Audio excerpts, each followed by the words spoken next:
시인 박목월이 동생 장례를 치르고 흙으로 돌려보냅니다. 관이 내렸다. 깊은 가슴 안에 밧줄로 달아내리듯 머리맡에 성경을 얹어주고 옷자락에 흙을 받아 좌르르 하직했다. 그러면서 시인은 삶과 죽음 사이의 아득한 거리를 가슴 저리게 실감합니다. 임종에는 두 가지 뜻이 있습니다. 죽음을 맞음, 그리고 부모 가족이 숨을 거둘 때 곁을 지킴입니다.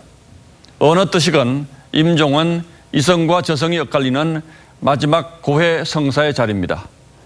떠나는 이가 의식이 있는 동안 가족은 핏줄과 사랑을 다시 한번 확인합니다.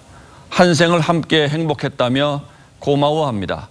가슴속 응어리를 털어놓고 용서를 구합니다. 손 붙잡아 하나가 됩니다. 그래서 임종은 가장 슬프면서도 가장 아름답고 숭고한 의식입니다.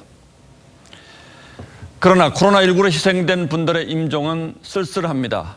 메르스 때처럼 격리돼 가족이 곁에 없는 경우가 흔하죠.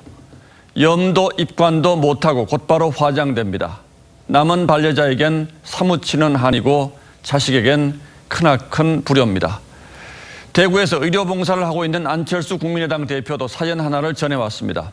아주머니 환자가 가슴이 답답하다고 해서 물었더니 따로 격리됐던 남편이 어제 숨져서 임종도 못했다고 하더랍니다. 거기에다 화장돼서 얼굴도 못 보고 장례도 못 간다니 그보다 답답하고 기막힌 일이 어디에 또 있겠습니까? 안 대표는 이런 상황에서 정치는 도대체 무엇을 해야 하느냐고 되물었습니다.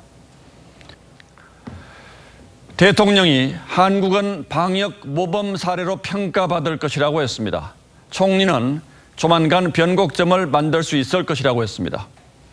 중국에서 입국하는 한국인이 문제라고 해서 논란을 불렀던 보건복지부 장관 역시 다른 나라의 모범 사례이자 세계적 표준이라고 자랑했습니다.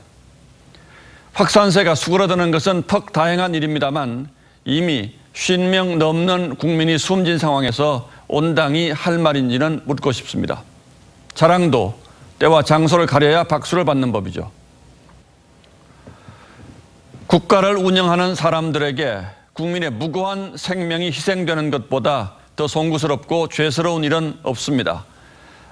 정부 당국자들이 코로나 희생자 현황을 알릴 때마다 예를 다해 위로하는 것도 그래서일 겁니다.